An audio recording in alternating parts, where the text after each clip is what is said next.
Ini pertanyaan juga mungkin banyak orang yang bertanya-tanya. Sekarang ini bencana di mana-mana ya Pak? Bencana. Bencana ya Pak? Bapak kan masih di sektor iklim gitu Pak, dan kalau kita lihat kemarin baru aja presiden menghukum beberapa perusahaan ya Pak, karena penyebab bencana. Nah ini kan juga berkaitan dengan ESG ya Pak, kita pengen bisnis tetap tumbuh, ekonomi tetap tumbuh, tapi juga menjaga keberlanjutan lingkungan ya Pak. Arahan dari presiden seperti apa sih Pak dengan Oke. kondisi yang ada terakhir Oke, ini Pak? ini ada kaitan juga dengan korupsi ya. Karena ternyata waktu presiden dilantik, beliau dilaporkan bahwa ada cukup banyak lahan hutan, hutan berupa taman nasional, hutan lindung, dan hutan-hutan sebetulnya tidak boleh dipakai untuk komersil. Sampai ada 4 juta hektar hutan lindung, taman nasional dan sebagainya itu ditebang secara liar, secara ilegal dan ditanami dengan sawit. 4 juta hektar, ya.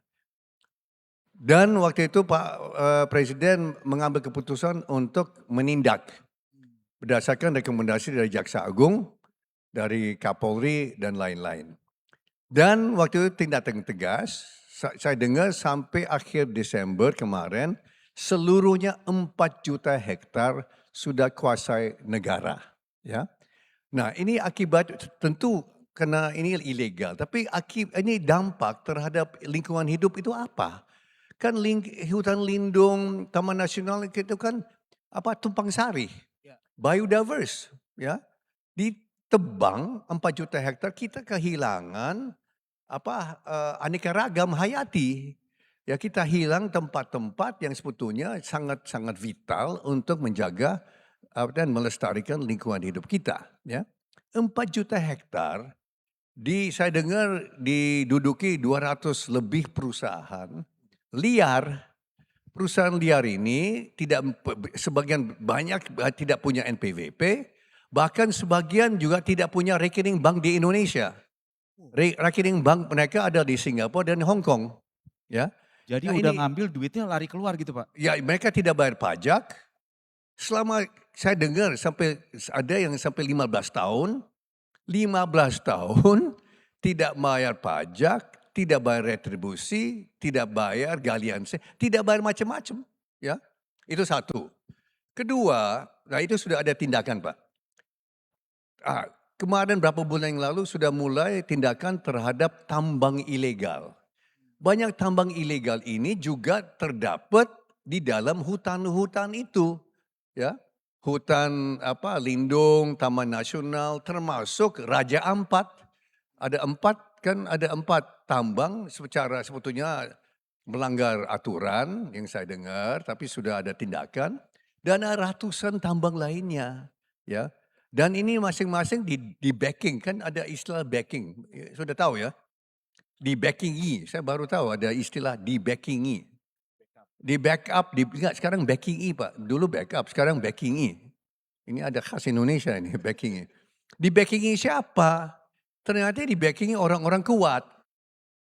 Bisa mengerti ya, bisa paham? Di Indonesia siapa yang kuat?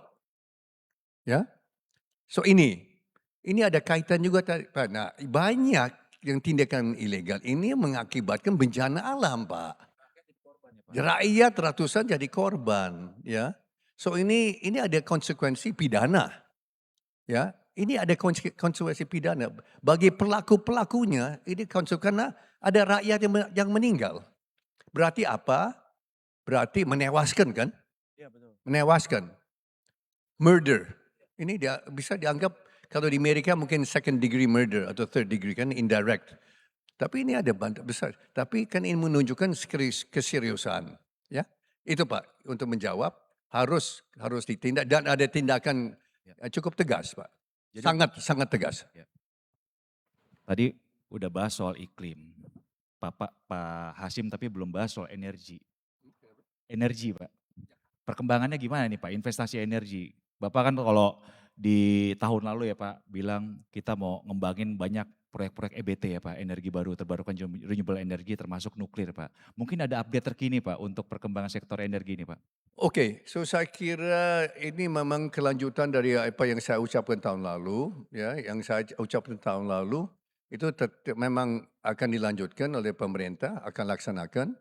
Itu misalnya dari apa ada RPTL 10 tahun sampai 2035 sekarang sudah ditandangin oleh Menteri ESDM itu menetapkan 70 gigawatt kurang lebih ya energi ya atau apa listrik yang akan dihasilkan 76% dari energi baru terbarukan. Di luar itu ada nanti 7 gigawatt yang ada dihasilkan oleh tenaga nuklir. So ini yang mungkin hal baru 7 gigawatt tenaga nuklir ya ini ya apakah ini apa ini clean energy ya tidak apa emisi karbon ya. Ada debat ya, ada kontroversi apakah nuklir ini dan tapi sudah ditetapkan dan maaf ya hampir semua negara maju sekarang bangkitkan kembali tenaga nuklir. Di Jepang setelah Fukushima ditutup sekarang bangkit lagi saya dengar, saya baca. Ya, di Jerman masih belum, tapi di Jepang dan lain-lain itu dibangkitkan kembali. So berarti apa? Ya kita ikut irama itu. So itu penting 70 gigawatt dan saya dengar sampai 2040 akan ditambah lagi 33 gigawatt Ya, yang juga kurang lebih 76% itu dari energi terbarukan. ya Pak. Ini berarti apa? Ini berarti kesempatan untuk investasi. Ya. Dan banyak pemodal-pemodal, banyak investor tertarik dengan investasi di bidang ini. Ya. Udah ada yang menjajaki Pak? Hmm? Udah ada yang menjajaki Sudah untuk investasi? akan ditawarkan, akan dibuka oleh PLN untuk investor-investor. Nah ini tadi ada kaitan tadi dengan Pak Hanif, waste to energy. Ya. Nah ini salah satu terobosan lagi, ini hal baru, bahwa pemerintah sudah menetapkan subsidi bagi apa pelaku-pelaku yang masuk ke waste to energy. Karena sesungguhnya cost-nya, biayanya itu 20 sen per kWh kan. Tapi waktu itu bulan apa sebelum tahun lalu kan apa yang dibayar oleh PLN hanya 12 sampai 14. Berarti untuk investor swasta kan rugi 6 sen. Tapi pemerintah sudah menetapkan karena ini garbage, sampah ini adalah masalah bukan hanya masalah uang saja tapi masalah kesehatan. Kita sudah tahu di mana ada sampah, dampak terhadap manusia sangat-sangat negatif. So ini ada unsur-unsur non komersil yang harus dihitung dan Pak Presiden sudah menetapkan ini adalah sangat penting karena menyangkut kesehatan masyarakat. Ya, nah di situ APBN dipakai untuk menutup, PLN tidak akan rugi, swasta akan dibayar sesuai dengan apa harga yang wajar. So ini waste to energy ini sangat ini juga sama ya apa clean energy ya. Saya kira begitu, Pak. Pak, saya mau buka pertanyaan buat para hadirin sekarang. Mungkin ada yang mau bertanya sama Pak Hasim, tanya apa aja, silakan. Jarang-jarang. Oke, silakan Pak.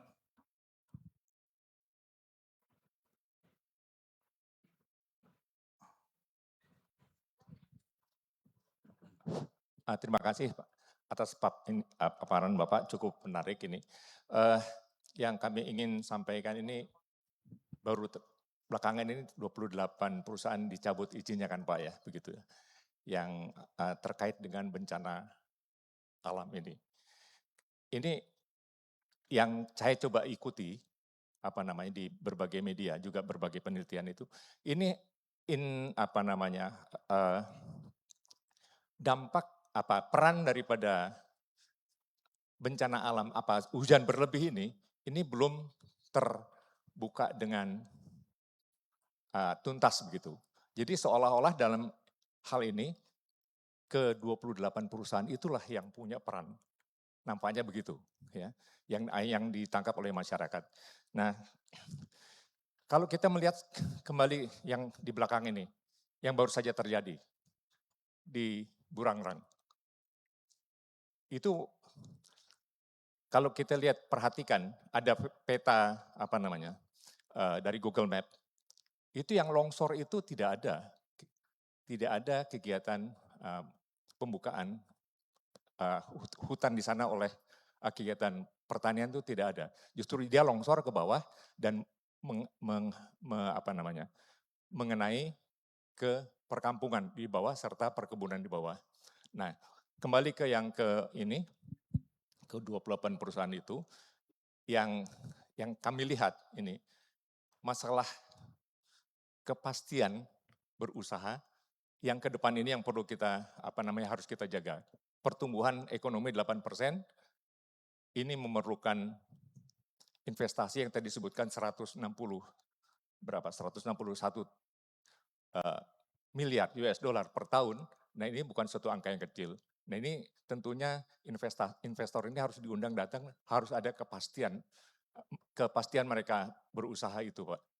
Itu yang kami ingin sampaikan, bagaimana mungkin ke depan ini bahwa investor yang ada ini itu dijamin kepastiannya untuk tetap berkembang. Dan yang akan datang pun kita harapkan tentunya investor itu akan terus datang. Dan kalau kita melihat investor yang hadir di negeri ini masih fokusnya ke sumber daya alam yang kita miliki.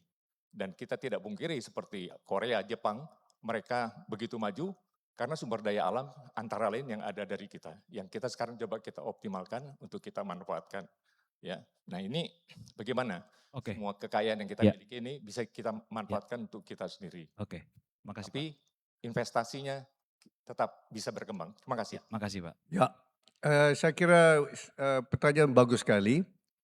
Saya juga sudah dengar dari 28 perusahaan itu ada kurang lebih 4 yang keberatan karena mereka jauh dari Sumatera Utara, jauh dari Sumatera Barat dan sama sekali tidak ada di Aceh.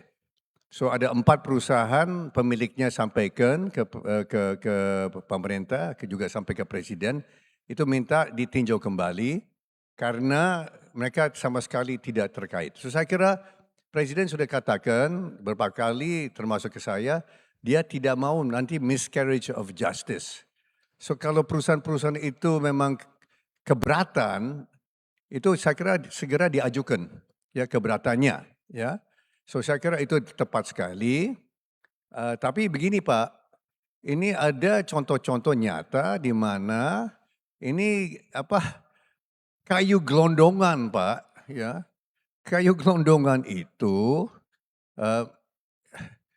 jelas itu akibat tindakan liar Pak. Itu ada foto-foto dan videonya dan sebagainya ya. So itu sudah bukti nyata. Itu bukan dari pembukaan incidental ya. Oh ya, itu sistemik ya. Menurut pemerintah saya juga setuju itu sistemik. Pakai alat besar ya, ekskavator, bulldozer dan bukannya chainsaw Pak. Kalau rakyat pakai chainsaw, ini bukan chainsaw Pak yang dipakai ya. So ini Pak, ini ada 2 sides to the story. Ya, ada yang keberatan, saya kira itu memang valid. Mungkin ini kalau jauh dari bencana ya masa dicabut izinnya juga. Tapi ada beberapa lain yang sudah jelas ada pelanggaran. Tapi saya kira ada mekanisme nanti bisa kalau memang tidak setuju atau nanti bisa adu argumentasi Pak. Ya, saya kira ini bisa lewat Kadin ya. Kadin, ya semua perusahaan kan tergabung dalam Kadin. Saya ketua Dewan Penasihat Kadin. Ada mekanismenya. Nanti Kadin bisa mewakili perusahaan-perusahaan yang keberatan dengan pencabutan izinnya dan sebagainya. Namun, yang tadi saya sebut 200 perusahaan sudah jelas di dalam hutan-hutan lindung. Ya, misalnya ada ada hutan namanya, bukan hutan, Taman Nasional namanya Tesanilo.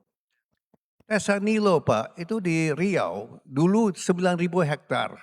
Ada gajah, ada badak, ada harimau macam-macam. Sekarang tinggal 15.000 hektar. Ya, 75.000 hektar sudah ditebang. Ya, so itu yang harus kita luruskan. Tapi saya kira miscarriage of justice, pasti pemerintah akan nanti benahi kembali Pak. Ya, itu ada mekanismenya juga Pak. Bisa lewat Kadin dan sebagainya. Kami sanggup untuk itu. Siap, karena waktu sudah habis. Kita berikan tepuk tangan yang meriah buat Pak Hasim Joyo Hadikusumo atas kehadirannya.